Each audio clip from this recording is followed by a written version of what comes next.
किराना दुकान है, कोई भी छोटा सा एकदम चाय की टपरी है समझो, हर दुकानदार के पास एक चोपड़ी हुआ करती थी और उस चोपड़ी में ये लिखा जाता था कि आज की तारीख में हमने इतना माल बाहर से लिया, सामान लिया, उसका सब उसको पैसे दिया, उसका बिल, हमने इतने माल ग्राहकों को बेचा, इतना धंधा किया, अगर वहां नौकर है तो नौकर को इतने पैसे दिए, अगर कुछ इलेक्ट्रिसिटी बिल कुछ बिल देने हैं तो वो भी दिए और ऐसा रखा।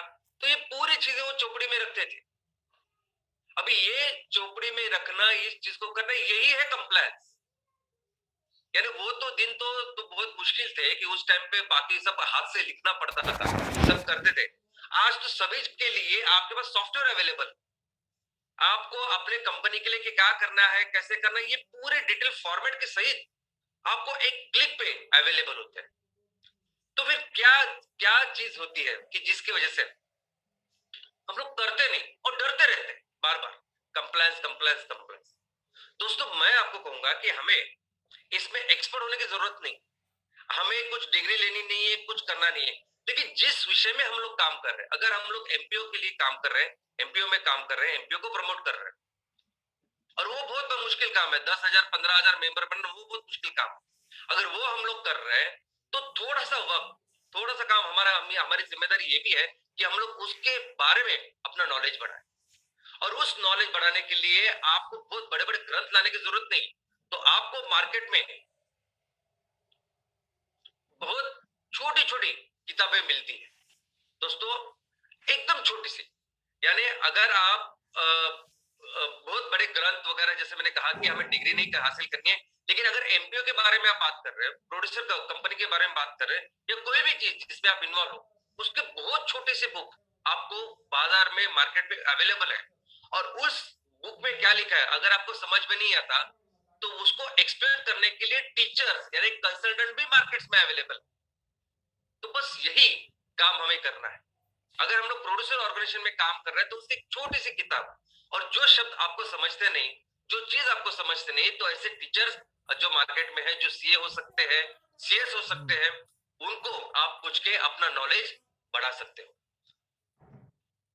और कई सारे एग्जाम्पल, मैं हमेशा कहता हूं कि इतिहास पढ़ना बहुत जरूरी है, बहुत सारी चीजें हम लोग सीखेंगे। कई सारे एग्जाम्पल मैं आपको दे सकता हूं कि बड़ी बड़ी कंपनियां सिर्फ इसके वजह से आगे आगे तो बढ़ना तो जाने दीजिए, पूरी तरह से बंद हो गई ओनली बिकॉज ऑफ कंप्लायंस। और दूसरा है टैक्सेशन, टैक्सेशन स्ट्रक्चर। ये टैक्सेशन को लेके भी हम लोग हमेशा चिंतित रहते। हमें लगता है क्या, लेकिन मुझे लगता है कि टैक्सेशन यानी आपने जितना रेवेन्यू किया, जितना धंधा किया, जितना खर्चा है आपका, उसमें से जितना भी प्रॉफिट आपका निकलता है, वो प्रॉफिट में जितना टैक्स बनता है वो दे देते हैं हम लोग गवर्नमेंट। वो जो पैसे हमारे पास बचते हैं, हम हमारा तो ऐसी बिजनेस पॉलिसी कि हम लोग ज्यादा से ज्यादा लोगों के लिए खर्च करने वाले, तो वो एक बार खर्च करने के लिए उसको टैक्स नहीं लगेगा, लेकिन जो बचेगा उसमें आराम से हम लोग गवर्नमेंट का जो कुछ है बनता है उसको टैक्स देना है, और आराम से शांति से जितना रात को सोना है। बहुत लोग क्या करते हैं, ये टैक्स कैसे बचाए इस चक्कर में इतनी सारी गलतियां करते हैं और खुद की जिंदगी, ऑर्गेनाइजेशन पूरे संकट में डालते हैं। इसकी कोई जरूरत नहीं है दोस्तों। और ये बातें, ये जो मैं बातें आपको कह रहा हूं, ये आपको अभी तक कोई देखेगा नहीं। लोगों को लगेगा आजू बाजू कोई कॉम्पिटिटर्स को, नहीं ये तो ऐसी कोई स्कीम चला रहे, लोगों को जा रहे हैं, बता रहे हैं, मेंबरशिप कर रही है, तो कुछ स्कीम वगैरह चल रही है, आपकी तरफ बिल्कुल ध्यान नहीं देंगे। लेकिन मोमेंट जिस दिन से आपकी ये फैक्ट्री, ये प्रोडक्ट्स, ये सब मार्केट में आएंगे, ये सब लोग, ये सब कॉम्पिटिटर्स, और सब तरह के कॉम्पिटिटर्स, ऐसे नहीं कि सिर्फ ऑयल एंड गैस वाले कॉम्पिटिटर्स, सब, जब लोगों को लगेगा कि इतने सारे लोग आपके साथ खड़े हो रहे हैं, तो वो आएंगे और इस सब चीजों को देखेंगे कि कहां ऐसी चीज हो सकती है कि जहां मैं आपको तकलीफ दूं। तो इस प्रोड्यूसर ऑर्गेनाइजेशन को पहले समझते हैं। तो दोस्तों सबसे पहले आप सभी जगह इसके बारे में, इस ऑर्गेनाइजेशन के बारे में अगर आप सुनोगे, एमपीओ के बारे में सुनोगे, प्रोड्यूसर ऑर्गेनाइजेशन के बारे में सुनोगे, तो हमेशा एक ही शब्द आपको सुनाई देगा, और वो शब्द है एफपीओ, फार्मर प्रोड्यूसर ऑर्गेनाइजेशन, कृषि उत्पादक संगठन। यानी गवर्नमेंट का डिपार्टमेंट हो या प्राइवेट हो या न्यूज़पेपर हो या इकोनॉमिक, आई मीन बिजनेस के कुछ न्यूज चैनल्स हो, हर जगह एक ही वक्त एक ही वर्ड आता है और उसका नाम है एफपीओ, फार्मर प्रोड्यूसर ऑर्गेनाइजेशन। लेकिन दोस्तों ये एफपीओ नहीं है, तो फार्मर प्रोड्यूसर ऑर्गेनाइजेशन नहीं, तो ये प्रोड्यूसर ऑर्गेनाइजेशन है। प्रोड्यूसर ऑर्गेनाइजेशन यानी प्राथमिक सेक्टर काम करने वाले, जो प्राथमिक चीजें बनाने में इन्वॉल्व है वो लोग। और इसमें किसान भी हो सकते हैं और बगैर किसान भी हो सकते हैं, फार्मर भी हो सकते हैं, नॉन फार्मर भी हो सकते हैं। आप इसमें खेती भी कर सकते हो, लेकिन खेती के साथ पशुपालन है, मच्छी फिशरीज है, और इसके रिलेटेड मधुमक्खी पालन से लेके दूध से लेके जो कुछ कर सकते हैं वो भी है। लेकिन उसके साथ हस्तकला, कुछ हैंडीक्राफ्ट कुछ है, वो भी शामिल है। अगर हमारे गांव में कुटीर उद्योग है, छोटा सा ग्राम उद्योग है, वो भी शामिल है। ये सभी लोग इस प्राइमरी सेक्टर में जो काम कर रहे हैं उनको हम लोग प्रोड्यूसर ऑर्गेनाइजेशन में उनको इकट्ठा कर सकते हैं। दोस्तों अभी इसकी शुरुआत कैसी हुई? तो 1969 में एक वाई के अलग कमेटी की स्थापना हुई। अभी वाई के अलग कौन है? तो ये साहब जिनको आप देख रहे हैं, ये हमारे देश के बहुत जाने माने एक अर्थतज्ञ थे। वो हमारे देश के एक सेंट्रल गवर्नमेंट सेंट्रल मिनिस्टर भी रह चुके हैं। दुनिया की सबसे बड़ी जो सबसे इंपॉर्टेंट जो यूनिवर्सिटी है अर्थशास्त्र की, वहां उन्होंने अपनी पढ़ाई की। तो एकदम ब्रिलियंट ऐसे पर्सन जिनके अंदर ये कमेटी की स्थापना हुई और उनको ये काम सौंपा गया था कि आप अपने देश में, हमारे देश में ये जो गरीबी है, इस गरीबी का कुछ प्रमाणीकरण कीजिए कि कैसे हम लोग समझे कि कौन गरीब है और कौन उस रेखा के ऊपर है, कौन उस रेखा के नीचे है। आप क्या समझोगे? और आपने अभी तक क्या सुना होगा? पैसे, इनकम, शहरी भागों में इतनी इनकम हो, ग्रामीण भागों में इतनी इनकम हो, तो फिर वो गरीबी रेखा के ऊपर हो सकता है, गरीबी रेखा के नीचे हो सकता है। लेकिन दोस्तों उन्होंने ये परिभाषा बदली। उन्होंने बोला कि नहीं, ये कैलोरी में होना चाहिए, कौन कितना खाता है उसके ऊपर ये सब होना चाहिए। लेकिन ये तो रही एक बात जो इन्होंने प्रमाणीकरण दिया। लेकिन उन्होंने कहा कि अगर हमें जड़ से इस गरीबी को हटाना है तो एक ही काम करना पड़ेगा, और वो काम था खेती, एग्रीकल्चर। उन्होंने बोला कि अगर हमें इस गरीबी को ही हटाना है, चाहे वो रुपए के इसमें आप कैलकुलेट करिए, नहीं तो कैलोरीज में, अगर इसको हमेशा के लिए हटाना है तो हमें एग्रीकल्चर के ऊपर फोकस करना पड़ेगा, हमारे खेती के ऊपर ध्यान देना पड़ेगा। और उस खेती को कैसे हम लोग बिजनेस की तरह करें, प्रॉफिटेबल करें, किसानों को पैसे दें, उससे ये गरीबी हटेगी। और तब से फिर ये रिकमेंडेशन आया, और पहली बार 2002 में हमारा जो कंपनीज एक्ट है, जिसके तहत पूरी कंपनियों का कारोबार चलता है, उसमें पहली बार वो इंट्रोड्यूस हुआ। तो दोस्तों हम ये जो एमसीएल प्रोड्यूसर ऑर्गेनाइजेशन, ये आप सभी लोग जो काम कर रहे हैं, ये काम इस प्रोड्यूसर ऑर्गेनाइजेशन इसके एक्ट के तहत होता है, और इसमें किसान बगैर किसान सभी लोग पार्टिसिपेट कर सकते हैं। अभी इसके संविधान को समझने की जरूरत है। अभी संविधान यानी क्या? एक भारत का संविधान आपने सुना है। भारत का संविधान क्या करता है? तो हमारा पूरा देश किन तत्वों पे चलेगा, कैसे चलेगा, उनकी पूरी उसकी मार्गदर्शक तत्व, उसकी पद्धति पूरी तरह से हमारे इस संविधान में है।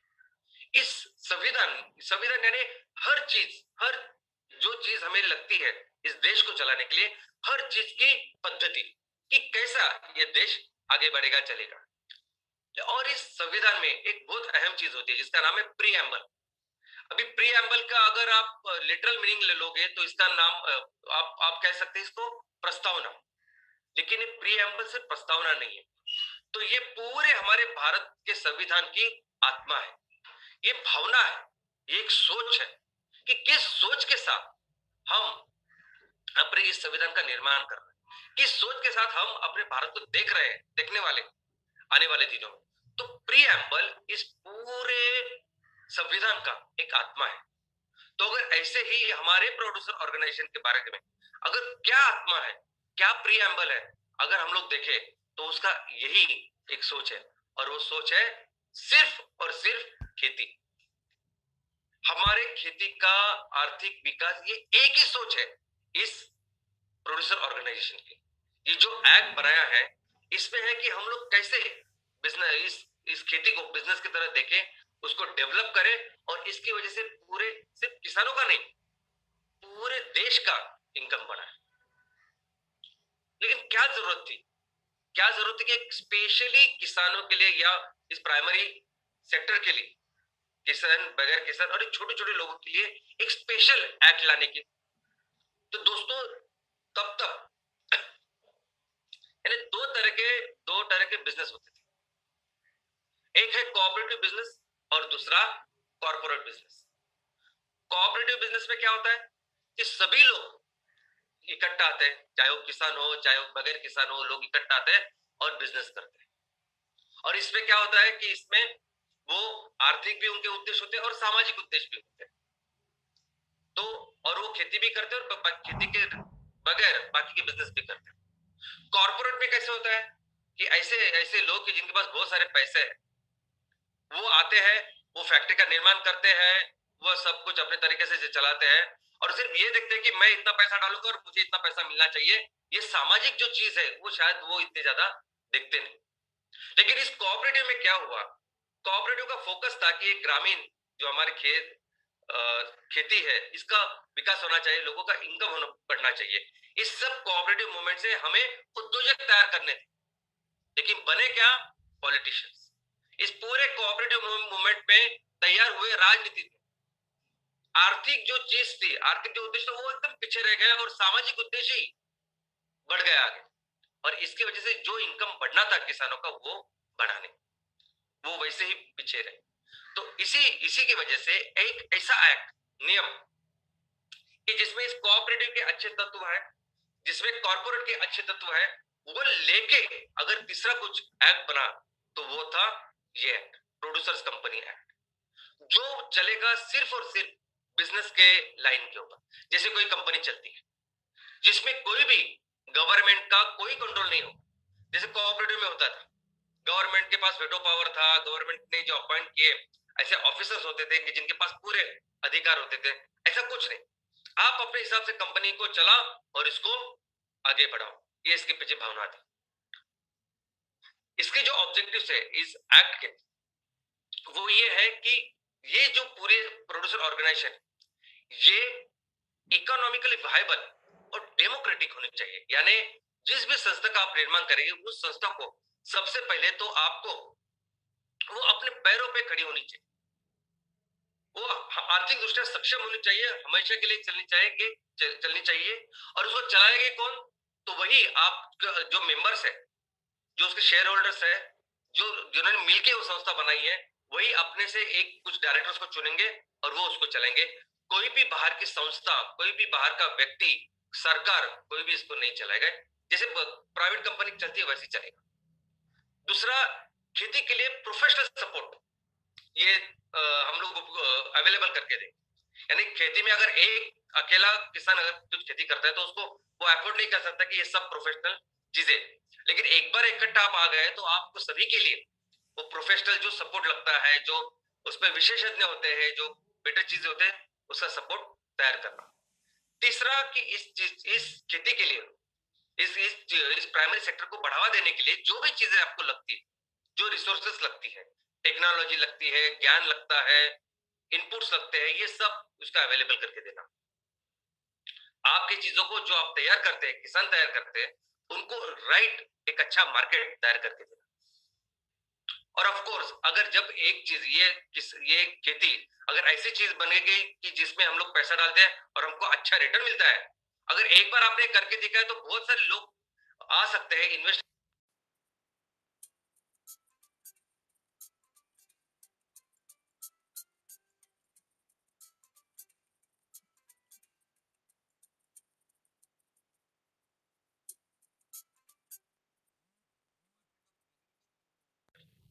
ये डिपार्टमेंट है, ये इस पूरी चीज का नोडल डिपार्टमेंट, ये डिपार्टमेंट है कि इसने इस पूरी योजना को प्रस्तावित किया, आगे बढ़ाया, सभी गाइडलाइन वगैरह सब कुछ इस डिपार्टमेंट से आती है। लेकिन ये जो डिपार्टमेंट है इसके अंदर ही एक संस्था है इसी डिपार्टमेंट के अंदर, जिसका नाम है SFAC, small farmers agri business consortium. तो दोस्तों ये जो संस्था है ना SFAC, ये तो 100% डेडिकेटेड है इस चीज के लिए। तो अगर मैं कहूं कि वन विंडो, ये पूरे जो प्रोड्यूसर कंपनियां हैं भारत में पूरी हर जगह, तो उनको गाइडलाइन वगैरह सब सब कुछ देने का जो काम करती है वो करती है SFSC, अंडर सेंट्रल गवर्नमेंट। इसके अलावा जो स्टेट गवर्नमेंट है, हर स्टेट गवर्नमेंट अपने हिसाब से ये जो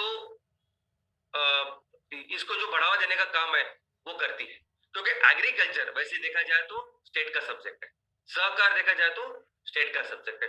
तो इस तरह से सहकार तो अभी एक सेंट्रल केंद्रीय मंत्रालय भी खुल गया है, लेकिन एग्रीकल्चर स्टेट का सब्जेक्ट है, तो स्टेट अपने डिपार्टमेंट से इसको बढ़ावा देने का काम करती है। तो इसकी कुछ गाइडलाइन हमको समझने होंगे दोस्तों। इसके guideline I mean producer organization क्यों बनाई, क्या सोच के बनाई, ये आपको और बेहतर समझेगा जब आप समझेंगे कि इसको बनाते कैसे। सबसे पहले हम लोग जानते हैं इसके गाइडलाइंस। नंबर 1, इसका एक पहला जो प्रिंसिपल है वो प्रिंसिपल है ओपन एंड वॉलंटरी मेंबरशिप। इसका मतलब है कोई जात धर्म लिंग भेद इसके आधार पर कोई भेदभाव नहीं होगा, कोई भी इसका मेंबर बन सकता है।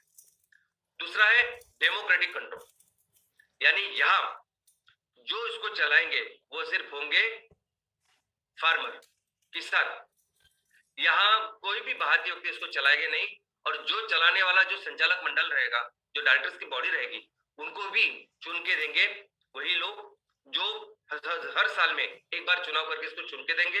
और हर आदमी, हर व्यक्ति, चाहे उसके पास कितने भी वोट्स हो, चाहे आपके पास 5 वोट हो या 5,000 हो, सॉरी कितने भी शेयर्स हो प्रोड्यूसर ऑर्गेनाइजेशन के, चाहे आपके पास 5 शेयर हो या 5,000 शेयर्स हो, आपको सिर्फ एक ही वोट मिलता है। ये इसका खास फीचर है।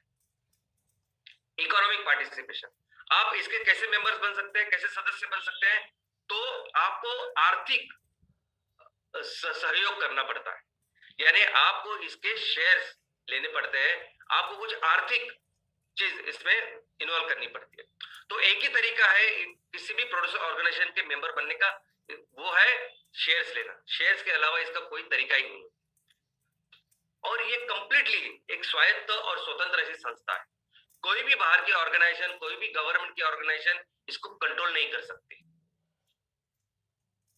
और ये इसका एक प्रिंसिपल ये है कि रेगुलरली हमारे किसानों के लिए ट्रेनिंग, एजुकेशन, इंफॉर्मेशन इसके बारे में जानकारी दे, रेगुलरली उनको बताए। देखो ऐसे होता है कि अभी मैं डॉक्टर हूं, मैंने अभी डॉक्टरी पास की है और मैं अभी अपना क्लिनिक चला रहा हूं, और कोई बहुत सीनियर है जिनकी उम्र 60-70 साल है और बहुत साल से प्रैक्टिस कर रहे हैं, लेकिन अगर कोई नई उपचार पद्धति आती है डॉक्टरी में, कोई नई ड्रग आता है, कोई नया दवा आती है, तो उस दवा को समझाने के लिए, बताने के लिए, ट्रेनिंग देने के लिए हमारे सेमिनार्स होते हैं, और उसमें सभी लोग रहते हैं, नए भी होते हैं, जूने भी होते हैं, पुराने भी होते हैं, और इनको बताते हैं। उस सेमिनार को हम लोग कहते हैं कि कंटिन्यूअस मेडिकल एजुकेशन, CME। वैसे ही किसानों के साथ भी होना चाहिए ना। हमारे किसान 50 साल से भी जो खेती पहले 50 साल पहले करते थे वो आज भी कर रहे हैं। तो इस खेती के क्षेत्र में जो भी बेहतर से बेहतर टेक्नोलॉजी आ रही है, डेवलपमेंट हो रही है, वो हमारे किसानों को मिलना चाहिए। एक बहुत इंपॉर्टेंट प्रिंसिपल इसका है। दूसरी अच्छी बात है कोऑपरेशन, यानी कई सारे प्रोड्यूसर ऑर्गेनाइजेशन एक दूसरे के साथ मिलके बिजनेस कर सकते हैं, और ये हमारे लिए बहुत अच्छा है। सोचिए कि ऐसा तहसील कि जहां ग्रामीण क्षेत्र ज्यादा है, जहां खेती ज्यादा है, वहां ज्यादा हम लोग इस बायोफ्यूल का निर्माण कर सकते हैं। शायद वहां बेच नहीं सकते ज्यादा, क्योंकि वहां शहरी भाग कम होगा, मार्केट कम होगा, लेकिन वही जो बना हुआ फ्यूल है वो हम लोग ऐसी जगह पे लेके जा सकते हैं, ऐसी तहसील में कि जहां मार्केट अच्छी, और वहां बेच सकते हैं। तो ऐसा कोऑपरेशन इस सभी प्रोड्यूसर ऑर्गेनाइजेशन में हो सकता है। और ऑफ कोर्स अपने समाज के लिए कंसर्न, अपने समाज के लिए दायित्व, और मुझे लगता है कि MCL में सबसे अहम, सबसे इंपॉर्टेंट ऐसी चीज है। तो दोस्तों इसको समझते हैं प्रोसेस, इसके कैसे फॉर्म होता है।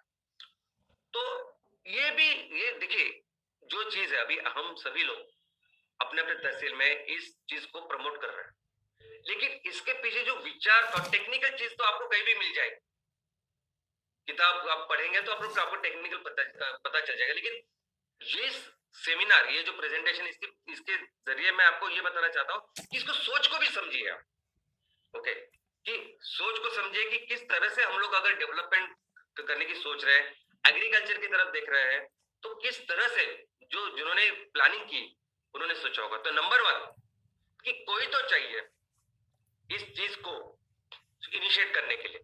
तो अभी गवर्नमेंट ने कायदा कानून बनाया, उन्होंने बनाया कि किसान आप सब लोग आप इकट्ठा आओ, आप ये सब करो, हम लोग बाहर से आपको कुछ तंग नहीं करेंगे या कोई इंटरफेयर नहीं करेंगे। लेकिन कोई तो शुरुआत करनी चाहिए। बहुत बार क्या होता है कि एक अच्छा तरीका ये होना चाहिए कि आप लोगों को एजुकेट करते हो, ज्यादा से ज्यादा किसानों को, लोगों को बोलते कि देखो ऐसा ऐसा प्रोड्यूसर ऑर्गेनाइजेशन आप कर सकते हो, लेकिन इसको बहुत टाइम लग सकता है, शायद हो भी ना, क्योंकि कौन आएगा आगे और ये करेगा। तो इसके लिए उसने और एक चीज की व्यवस्था की है जिसका नाम है रिसर्च इंस्टीट्यूशन इस एक्ट में। तो ऐसी कोई संस्था, ऐसी कोई कंपनी, ऐसा कोई पर्सन, ऐसी कोई व्यक्ति, एनजीओ, कोई भी रिसर्च इंस्टीट्यूशन हो सकता है, गवर्नमेंट की कोई संस्था हो सकती है। और वो क्या कर सकते हैं, किसी गांव में जाके, किसी ग्रामीण क्षेत्र में जाके लोगों को इसके बारे में जानकारी देके उनको प्रमोट करने के लिए हेल्प कर सकते हैं, सभी तरह का उनको मार्गदर्शन कर सकते हैं, इसलिए उनको होते हैं रिसर्च इंस्टीट्यूशन। अभी ये जो मार्गदर्शन करने का काम है, आज की तारीख में जितने भी प्रोड्यूसर ऑर्गेनाइजेशन भारत में बन रही है, बन चुकी है, मैक्सिमम जो रिसर्च इंस्टीट्यूशन है वो सरकारी संस्था है। और ज्यादा से ज्यादा प्रोड्यूसर ऑर्गेनाइजेशन अगर भारत में किसने बनाया तो वो है नाबार्ड। तो हम लोग आने वाले दिन में अभी थोड़े इस पे देखेंगे कि नाबार्ड ने कितने बनाए हैं। तो दोस्तों ये एक रिसर्च इंस्टीट्यूशन होती है और वो कैसे शुरुआत करती है, तो सबसे पहला कदम होता है कि काम कहाँ करना है। हमारे पूरे ये जो राज्य है, ये जो कोई भी जिला है, गांव है, तो कौन सा ऐसा गांव है, कौन सा ऐसा तालुका, जिला है कि जहां सबसे ज्यादा जरूरत है, तो वो पहले एरिया पहले वो फाइनल करते। सब ऐसा समझे कि कोई आदिवासी एरिया है कि जहां आधे लोग जंगल में रहते हैं, आधे लोग किसान है, ऐसा कुछ भी हो सकता है। उसे कहते हैं क्लस्टर आइडेंटिफिकेशन, यानी किसानों का समूह का पहले आइडेंटिफिकेशन। दूसरा डायग्नोस्टिक स्टडी, दूसरा कदम कि फिर वो देखे कि उसमें एक्चुअली प्रॉब्लम कितना बड़ा है, तो क्या क्या प्रॉब्लम। हम तो ऑफकोर्स शुरुआत करते हैं वो आर्थिक के साथ, लेकिन फिर समझ में आता है कितनी सारी चीजें हो सकती है उसमें।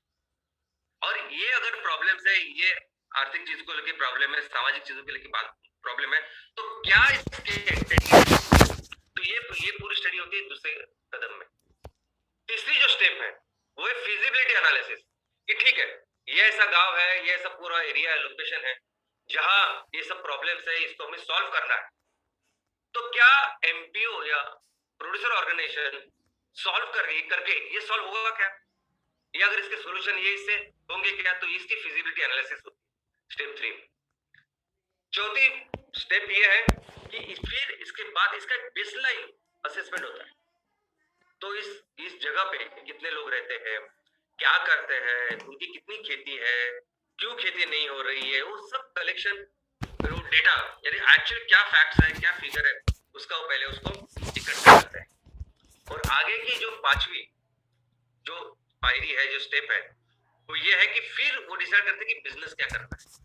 तो बिजनेस जो प्लानिंग है वो ये सब चीजें ड्यू डिलिजेंस करने के बाद वो बिजनेस की प्लानिंग आती है। चलो इस एरिया को अगर डेवलप करना है तो हमें ये सब चीजें करनी पड़ेगी, ये बिजनेस को आगे बढ़ाना पड़ेगा। और फिर आगे की स्टेप है कि जहां हम किसानों को जाके फिर उनके सामने प्रस्ताव रखते हैं कि देखिए कि हम ये करना चाहते हैं, इसकी वजह से आपके इनकम में इतनी वृद्धि होगी, हमारे गांव में ये सब बेहतर होगा, खेतों में हम लोग इतने सब कुछ काम कर सकते हैं, ऐसे सब आपको बोलते हैं। और इसके लिए किसानों को लाने के लिए आप क्या क्या कर सकते हैं, ये पूरे उस मैनुअल में लिखा है। सेमिनार करो, मीटिंग्स लो, स्किट्स करो, वीडियोस करो, ये सब कुछ है, प्रॉपरली लिखा गया है कि आप क्या क्या कर सकते हो किसानों को मोबिलाइज करने के लिए। और ये करने के बाद जब आपको पता चले कि अच्छी मात्रा में किसान आ रहे हैं, तो उसके बाद 7वीं स्टेप है कि आप फिर इस संस्था को रजिस्टर करो।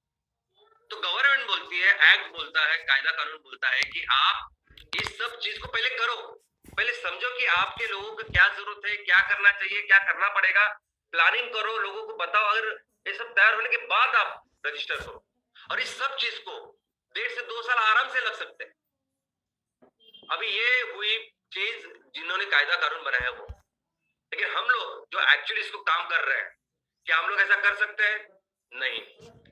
विदाउट रजिस्ट्रेशन किसी कंपनी का अगर नाम नहीं है तो ऐसे अगर आप मीटिंग में गए, अगर आपने सेमिनार लेना चालू किया तो किसान तो पहले आपके ऊपर भरोसा ही नहीं रखेंगे। ये हमने देखा है।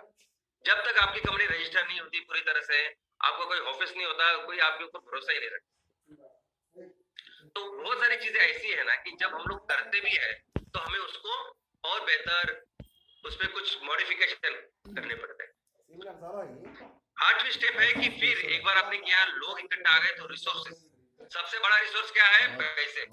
पैसे कहाँ से आएंगे?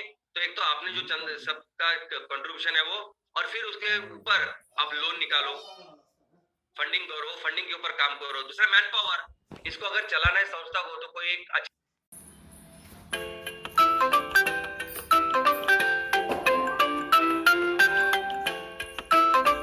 थोडं बाजूला फोन लावो लाव आपको इसमें लगेगी, वो सब रिसोर्सेज का मोबिलाइजेशन करना।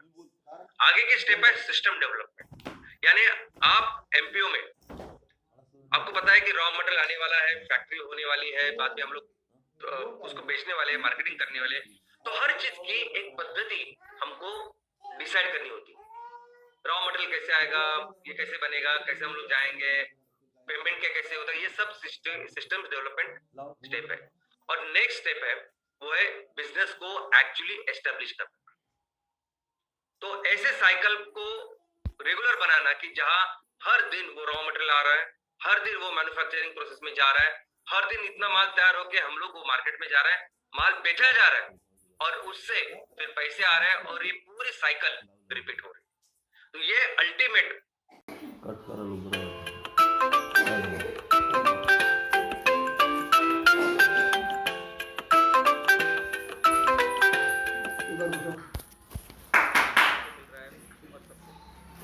लेकिन अच्छी बात तो यह है कि आज की तारीख में इतने ये सॉफ्टवेयर को लेके इतने सारी चीजें अवेलेबल है, हमें इतनी सारे टूल्स अवेलेबल है। मैं तो कहता हूँ कि आप सिंपल सभी सारी चीजें आप अपने एक सिंपल छोटे से मोबाइल में भी रख सकते हो। तो इससे कौन से बिजनेस सेक्टर में तो ये प्रोड्यूसर ऑर्गेनाइजेशन काम कर सकती है? तो दोस्तों प्राइमरी सेक्टर में सब कुछ आता है, यानी खेती से रिलेटेड, पशुपालन से के सब कुछ, इसमें गाय से दूध से लेके मधुमक्खी पालन से लेके जो भी आप सोच सकते हैं, जो भी है वो, फिशरीज, हमारे हस्तकला, ग्रामीण कुटीर उद्योग, ग्रामीण उद्योग, ये सभी इसमें आते हैं। और इसमें क्या क्या कर सकते हैं? तो सबसे पहला रोल जो प्रोड्यूसर ऑर्गेनाइजेशन कर सकती है वो इनपुट सप्लाई। जो भी बिजनेस हमारी संस्था कर रही है, प्रोड्यूसर ऑर्गेनाइजेशन कर रही है, उनके लिए जो भी लगेगा वो देने का काम, वो इनपुट देने का काम, पहला काम ये संस्था करेगी। दूसरा, वो सब चीजें जो किसान तैयार करेंगे, उगाएंगे, उसको लेके उसको पैकेज प्रॉपरली करना, उसकी लॉजिस्टिक, ये काम भी ये संस्था करेगी। नेक्स्ट, इस चीज को मार्केटिंग करना। तो मार्केटिंग की भी कैसी व्यवस्था, ये अच्छा मार्केट आपको मिलना चाहिए, इसका भी ख्याल ये संस्था रखेगी। Next, financial services. और अभी बहुत सारे ऐसे एरियाज है कि जहां पैसे लगते हैं किसानों को, और इसी के लिए तो किसान कर्जा लेते हैं। तो ये सभी पैसे देने का भी काम 100% प्रोड्यूसर ऑर्गेनाइजेशन कर सकती है। किसानों के लिए पैसा खड़ा करने का भी काम, रेज करने का काम भी कर सकते हैं और वो लेके उनको दे सकती है। आगे है टेक्निकल सर्विसेज। जो भी बेहतर टेक्नोलॉजी मार्केट में आती है, किसानों के लिए आती है, एग्रीकल्चर के लिए आती है, वो देने का काम भी एक संस्था कर सकती है।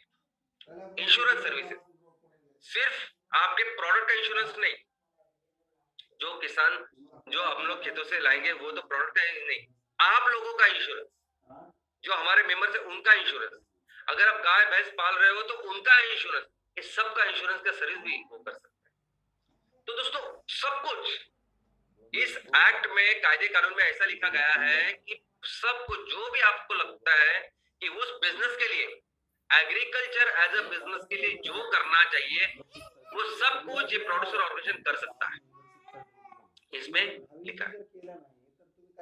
लेकिन एक बात देखिए, एक बात इस एमपीओ के बारे में, अभी आप सभी प्रमोटर हो, आपको हमेशा जिंदगी भर याद रखनी पड़ेगी, वो ये है कि इस प्रोड्यूसर ऑर्गेनाइजेशन को चलाना, एमपीओ को चलाना, इसका मतलब है आप एक पब्लिक लिमिटेड कंपनी चला रहे हैं, बस, फुल स्टॉप।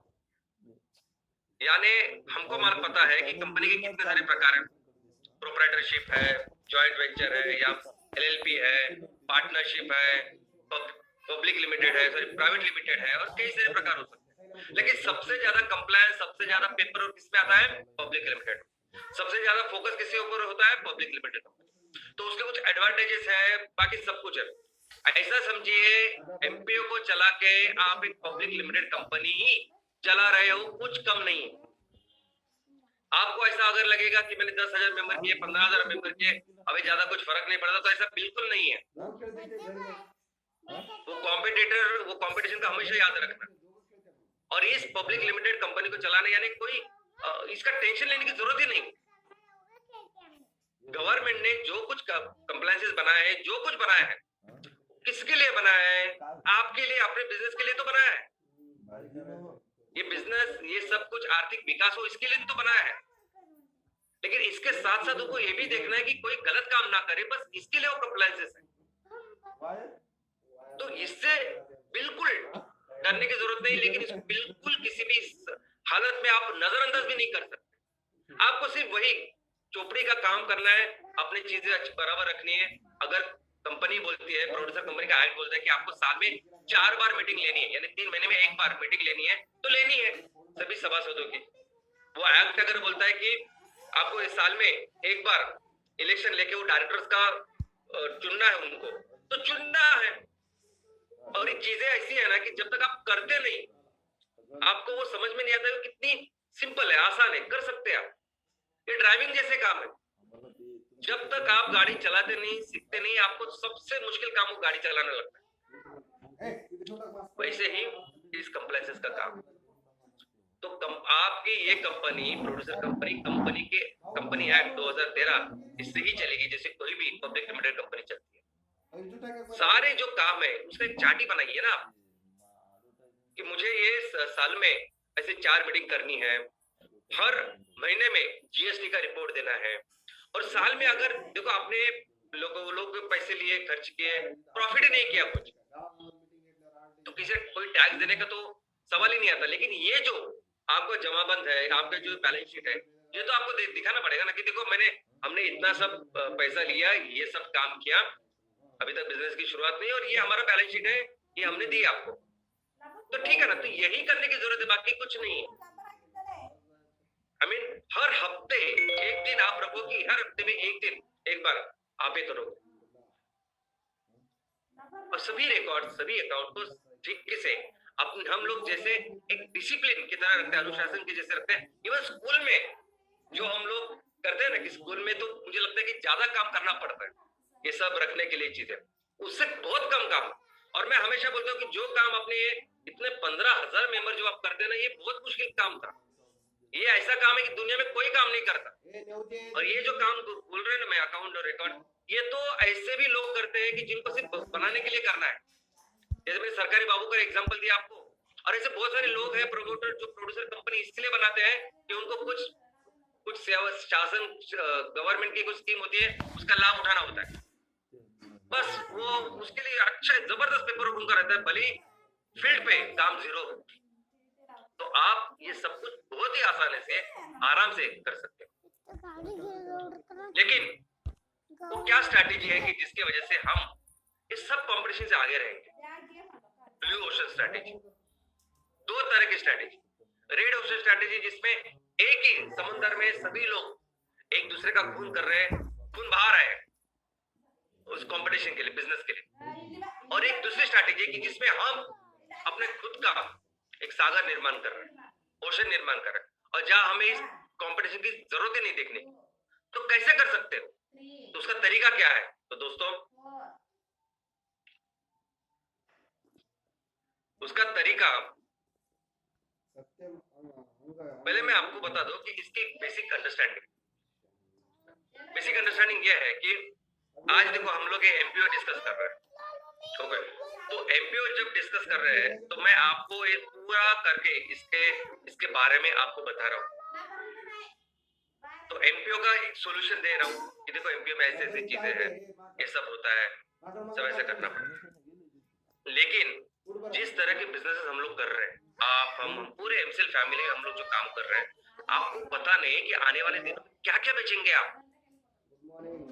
आने वाले दिनों में 100% ऑर्गेनिक इडली भी बेचनी है आपको, आने वाले दिनों में 100% ऑर्गेनिक वड़ा पाव भी बेचना है, और बिस्किट भी, ग्लूकोज बिस्किट। तो आने वाले दिनों में तो इतने सारे बिजनेस एंटिटीज होगी, फ्रेंचाइजी हो सकती है, सेल्फ हेल्प ग्रुप हो सकता है, और कुछ चीजें हो सकती है। तो इतना सारा काम हमें बिजनेस में करना है। ये बात सिर्फ एमपीओ की नहीं है, एमपीओ क्या है वो समझाने की। आज के दिन में तो बायोफिल स्टार्टअप भी है एमबीएस, आज की तारीख में तो एमवीपी भी है, विलेज प्रोजेक्ट। इसके अलावा बहुत सारी चीजें आने वाली है। तो हर बार ये टेम्पररी मैं आपको दवाई नहीं दे सकता। मैं चाहता हूं कि आप सक्षम बने, मैं चाहता हूं कि आप अपने पैरों पे खड़े हो। अब आप आत्मनिर्भर हो जाएगी। एक्चुअली कोई भी चीज अगर नहीं आती है, नहीं करनी है, तो कैसे उसको करें, कैसे हमेशा इस कंपटीशन के आगे रहे, इस कंप्लायंस लीगल के भी आगे रहे। और उसका दोस्तों एक ही तरीका है, और वो तरीका है ज्ञान। वो एक ही तरीका है कि इसके बारे में अपना ज्ञान बढ़ाओ, पढ़ो, समझो, पढ़ो, पढ़ाई करो और समझो। कोई आप अगर आपको लगता है कि आप सिर्फ 4वीं तक पढ़े हैं, 10वीं तक पढ़े, कोई फर्क नहीं पड़ता, कोई फर्क नहीं पड़ता आप कौन से बैकग्राउंड से हो, क्या करते, कोई फर्क नहीं पड़ता। अभी मैं मेडिकल डॉक्टर हूं सपोज, और मैं आपको इसके बारे में बता रहा हूँ, इसकी मैंने डिग्री हासिल की है नहीं, लेकिन अगर ये चीज हमें करनी है, आपको बतानी है, तो उतनी पढ़ाई जो मैं आपको बताने के लिए करता हूँ या मेरे काम के लिए करता हूँ, वो तो आपको भी आराम से आप कर सकते हैं। दोस्तों, एमसीएल इस पूरे सेक्टर में पायोनियर है। एमसीएल आज की तारीख में हम सभी लोग मिलकर जो काम कर रहे हैं ना, वो जिंदगी में अभी तक किसी ने किया नहीं, पूरी दुनिया में कहीं नहीं हो रहा है। ये सादा बायो सीएनजी का हम लोग जिस प्लांट की शुरुआत आपके तहसील में कर रहे हैं ना, 100 टन पर डे इनपुट का, और जो कर रहे हैं करने वाले हैं, कर रहे हैं, जिसकी शुरुआत अभी हो चुकी है बहुत जगह पे। ये प्लांट भी इस कैपेसिटी का पूरी दुनिया में कहीं लगा हुआ नहीं है, सिर्फ बायो सीएनजी का, और ऐसे प्रॉपर सिस्टमैटिक वे में। और दूसरा, हम लोग तहसील में इतना ही नहीं, हम तो अपने तहसील के अपना जो पोटेंशियल है इसके अनुसार प्लांट लगाने वाले। आपके तहसील में कम से कम 10, 15, 20, 25 ऐसे प्लांट लगेंगे कम से कम। तो ये रही बात बायो सीएनजी की। लेकिन वैसे ही organic farming, eco friendly project की प्रोडक्ट्स, इसके बारे में जो हम लोग काम कर रहे हैं ना, ये पूरे दुनिया में जिस लेवल का हम लोग काम कर रहे हैं अभी, वो नहीं करते कोई। प्रोड्यूसर ऑर्गेनाइजेशन में भी हम लोग जिस लेवल का प्रॉपर सब कुछ बिलीव,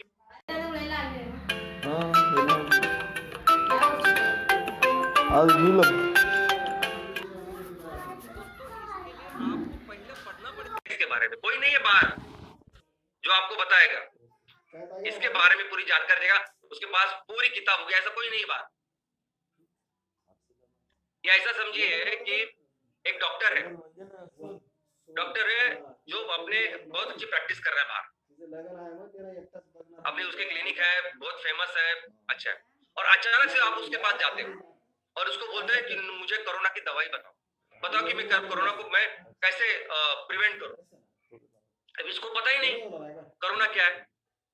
कोरोना तो पहली बार उसने कभी उसके किताब में होगा, वो कब होगा, और उस किताब में भी कोरोना वायरस का एक छोटा सा मेंशन है, जो मैंने भी पढ़ा है, छोटा सा मेंशन। किसी को क्या पता कि ये कोरोना के बारे में इतनी पूरी आंधी आने वाली है और सब कुछ तबाह होने वाला है।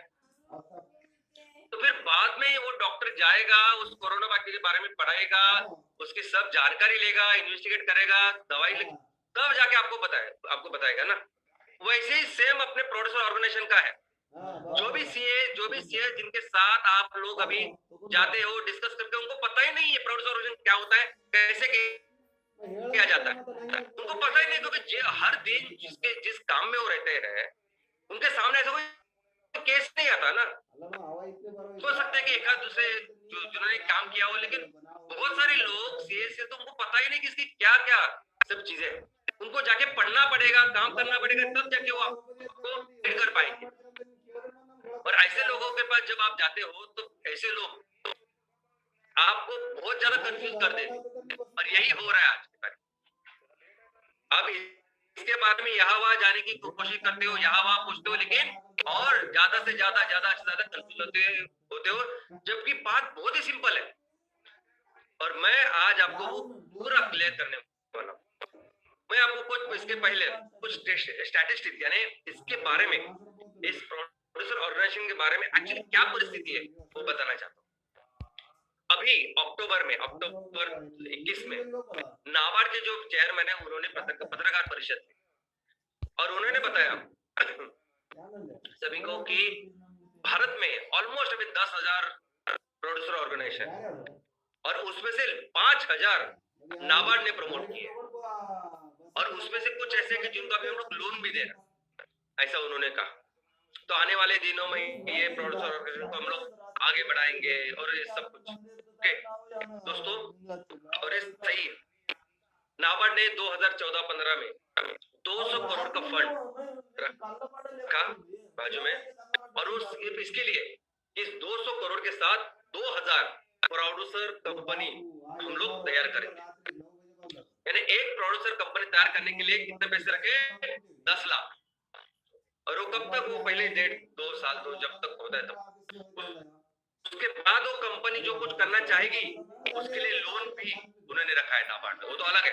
तो 200 करोड़ लोन रखा है, ग्रांट रखी है। अगर आप बराबर से उसको परफॉर्म करते हैं, अगर इसको आप देते हैं तो आपको 20% ग्रांट भी, ये सब कुछ नाबार्ड ने किया है, और तब से नाबार्ड करती आ रही है। लेकिन आज की और ये सब जानकारी आपको इस पोर्टल पे मिले। मैंने कहा ना कि इस पूरे प्रोड्यूसर कंपनी को अगर कोई चलाता है, कोई जो नोडल संस्था है, डिपार्टमेंट है, नोडल डिपार्टमेंट, तो वो है department of agriculture and cooperation, DAC। और उसके अंदर ये जो संस्थान है SFAC, small farmers agri business consortium, ये पूरे इस चीज की प्रोड्यूसर ऑर्गेनाइजेशन की एक वन विंडो संस्था है जो पूरी तरह से डेडिकेटेड है सिर्फ इसके लिए।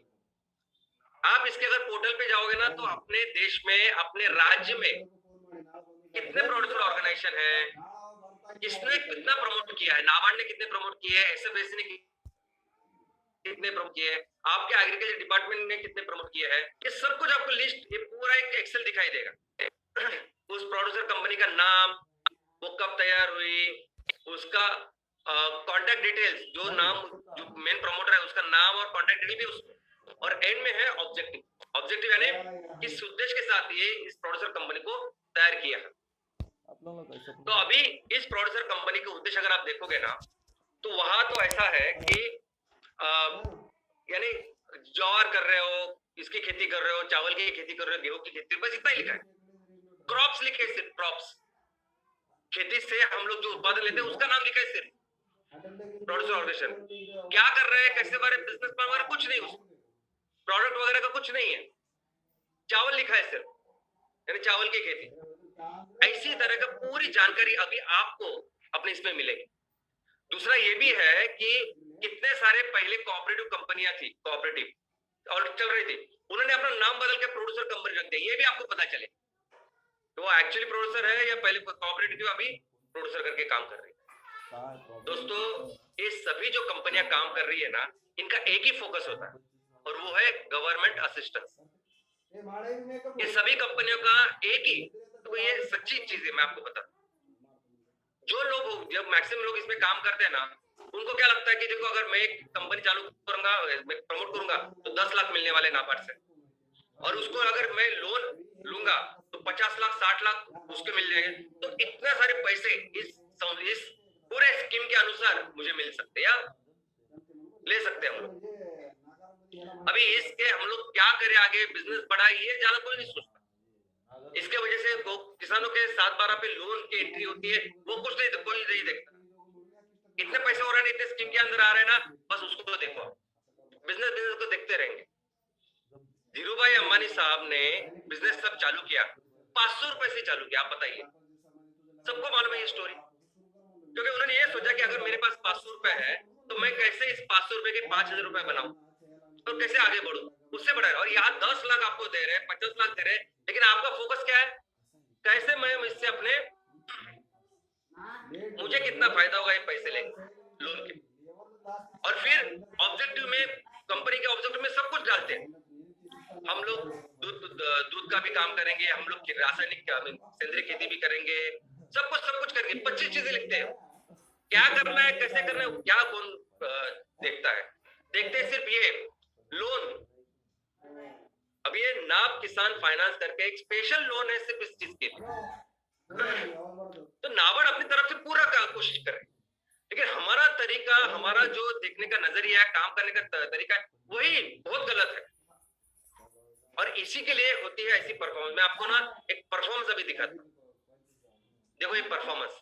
अभी ये परफॉर्मेंस है, ये एक रिपोर्ट से ली है मैंने, जो रिपोर्ट अवेलेबल है, नेट पे भी अवेलेबल है, आपको भी मैं दे सकता हूं। महाराष्ट्र गवर्नमेंट में, महाराष्ट्र में सबसे ज्यादा प्रोड्यूसर ऑर्गेनाइजेशन, ये रिपोर्ट तैयार की है महाराष्ट्र के एग्रीकल्चर की जो सेक्रेटरी है वो, और एशियन डेवलपमेंट बैंक, इन दोनों ने मिलकर एक पूरा पीपीटी है। उस पीपीटी की एक स्लाइड है। तो उन्होंने कहा है कि अभी 10,000 हम लोग बोल रहे थे, बहुत ज्यादा महाराष्ट्र में प्रोड्यूसर ऑर्गेनाइजेशन रजिस्टर्ड 1690। ये रिपोर्ट है अक्टूबर 2019 की। तो उस टाइम पे कितने थी प्रोड्यूसर ऑर्गेनाइजेशन? 1690। उसमें से अभी ये ऑर्गेनाइजेशन ने क्या, बिजनेस एंटिटी है ना, बिजनेस करना चाहिए उन्होंने, कि आपका इतना प्रॉफिट है, इतना टर्नओवर है, ये सब दिखना चाहिए ना। तो अभी टर्नओवर, सिर्फ रेवेन्यू के बारे में बात करते हैं, सिर्फ टर्नओवर के बारे में बात करते हैं। उसमें से 740 कंपनियां, उसका एक भी रुपए का टर्नओवर नहीं है, और जो काम ही नहीं कर रही है, जिसका कुछ भी रिपोर्टिंग कुछ नहीं, ऐसे 308 कंपनी। तो 1048 कंपनियां ऐसी कंपनियां हैं कि जिनका 1 रुपए का रेवेन्यू नहीं है। तो 1690 जो कंपनियां है, उसमें से 1048 ऐसी कंपनी की जिनका जीरो पूरे इसमें रेवेन्यू है, कुछ भी नहीं है। और ऐसा मानते हैं कि नाबार्ड की फिगर है कि हर इसके साथ प्रोड्यूसर कंपनी के साथ 450, 400, 450, 500 किसान शामिल है। तो क्या कर रहे हैं? तो किसी को कुछ पैसे हो रहे हैं, कुछ कर रहा है, कमा रहा है, कुछ नहीं। और जो बचे हुए 600 है, वो 600 में से तो 340, यानी आधे से ज्यादा जो कंपनियां हैं, उसका रेवेन्यू प्रॉफिट नहीं, रेवेन्यू साल का 10 लाख से कम है। अगर साल का 10 लाख है तो महीने का कितना? 80,000 हो गया। तो ऐसा समझ सकते कि 80,000 रुपया हो रहा है, और सिर्फ 100 मेंबर है आपके, 500 नहीं, 100 मेंबर है आपके पास। तो हर एक को कितने मिले किसानों को? 800 रुपया। अगर 1 लाख रुपया आपका टर्नओवर महीने का, तो हर किसान को मिला 1,000 रुपया। यहाँ वो कहते हैं कि 10 लाख और 50 लाख के बीच में जो टर्नओवर है, ऐसे 200 कंपनी है, यानी महीने में पकड़ते 1 लाख से ज्यादा, 1 लाख से 5 लाख और महीने का, और 50 लाख से ज्यादा जिनका टर्नओवर ऐसे 100 कंपनी है। तो पकड़ते उनका कि महीने का 5 लाख। अगर महीने का 5 लाख भी टर्नओवर है, और 100 सिर्फ किसान है, 100 किसान, तो 5 लाख और 100 किसान, तो सिर्फ 5,000 है पर हेड टर्नओवर। आप समझते हो? ये परफॉर्मेंस है। आप समझते हो हम लोग एमसीएल में क्या करने वाले, क्या कर रहे हैं? एमसीएल में हर तहसील में कम से कम 100 टन बायोसीएनजी का उत्पादन करना है, और वो 100 टन बायोसीएनजी तो बाद में हमने रॉ मटेरियल के ऊपर अपना एक टारगेट फोकस किया कि उसके लिए कम से कम 2,000 टन हर दिन नेपियर ग्रास उस फैक्ट्री में जाना चाहिए। आज आप शुरू करने वाले हैं 100 टन के साथ। तो ऐसे 20 यूनिट कम से कम हमको लगानी है आपकी तहसील में, क्योंकि पोटेंशियल है उतना। देखो हम लोग ऐसे ख्वाब नहीं देख रहे। आपके गांव में अगर आप भी काम करते तो आपको पता होगा, 1500 हेक्टेयर अगर जमीन चाहिए तो वो तो आप आराम से आज भी आपके पास तैयार हो। तो उस 1500 हेक्टेयर से फिर 2,000 टन हर दिन का आने वाला है, और 2,000 टन जब हर दिन का अपने फैक्ट्री में आएगा, किसानों को हम हर दिन 20 लाख रुपए देंगे हर दिन। और हर दिन जब 20 लाख रुपए आप किसानों को देंगे, टर्नओवर करेंगे, तब वो साल का होता है 72 करोड़, 72 करोड़।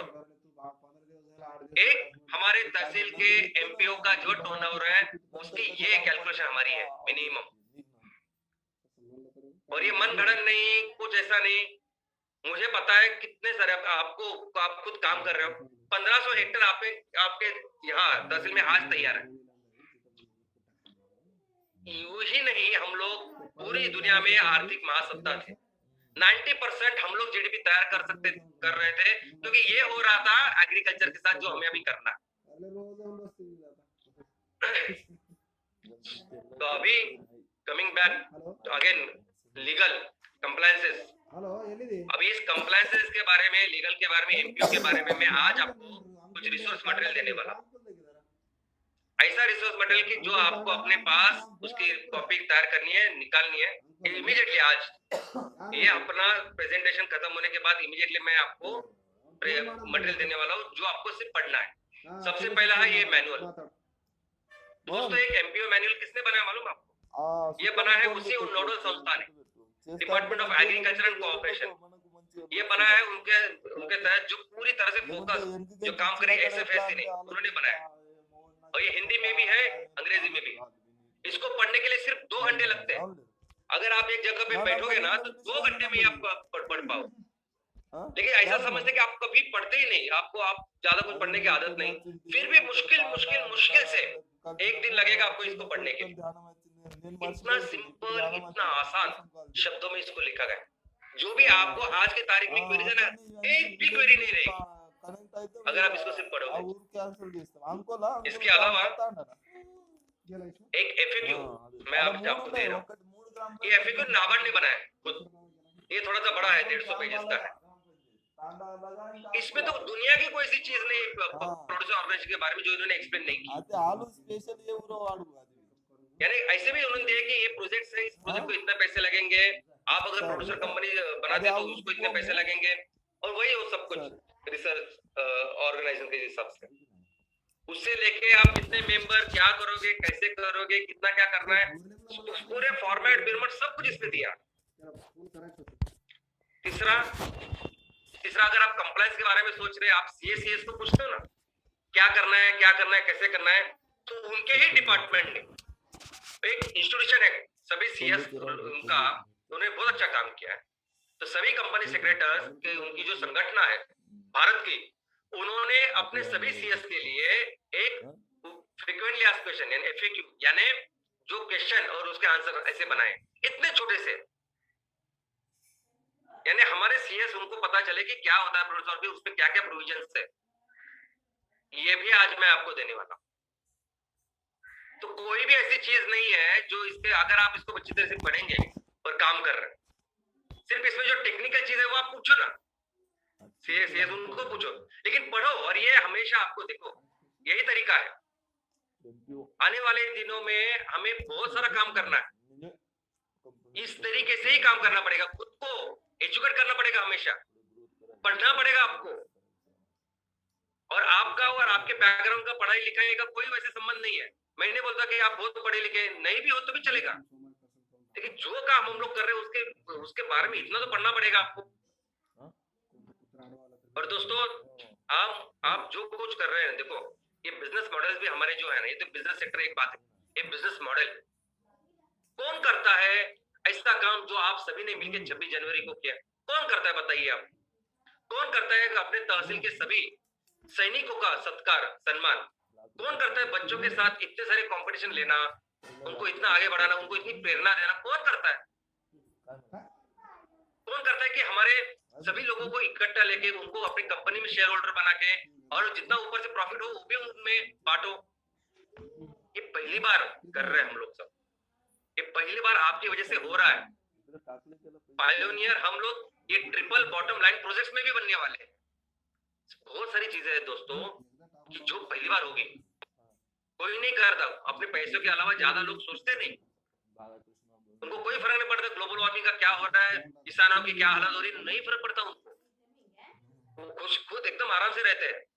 आप जो मेहनत करते हो, आप जो कर रहे हो, कोई नहीं करता। और मेरी आपसे एक ही रिक्वेस्ट है कि आप जो मेहनत, अभी जितनी मेहनत आपने 10-15 हजार मेंबर करवाने में की, थोड़ी सी और एक आदत आप इसमें डालिए। और आप सभी का देखो, आप सभी का ना एक अपना कल्चर है। मैं तो हमेशा बोलता हूँ ना कि हर तहसील एक अपना अपना राज्य है। अगर मैं मुंबई में यहाँ बैठ के बताऊं कि आपको ये सब ऐसा काम करना है तो वो सभी जगह नहीं चलेगा। तू खा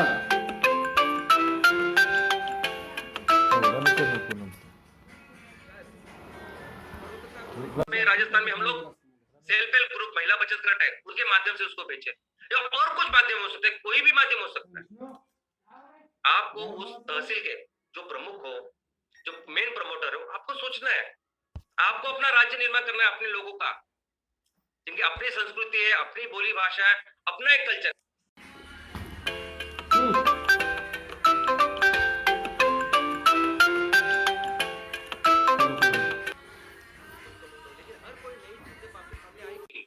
और आने वाली है, तो उसको इस तरीके से देखो, छोटी सी किताब देखो, पढ़ो, और इस सबसे कुछ नहीं होता तो हमको ईमेल करो, मैं आपको रिसोर्स मटेरियल बताऊंगा। तो दोस्तों, ऐसे ही जबरदस्त शानदार काम आप करिए, कोई किसी कंपटीशन से वगैरह लड़ने की जरूरत नहीं है, कोई कुछ भी करे उस कंपटीशन को लेकर, हम सिर्फ अपना काम बेहतर करें, अपने काम के ऊपर फोकस रखें और परफॉर्मेंस को इतना आगे लेके जाए, और इससे ही हम लोग लीड करें और पूरी दुनिया को इस सस्टेनेबिलिटी का रास्ता दिखाएं। Thank you very much.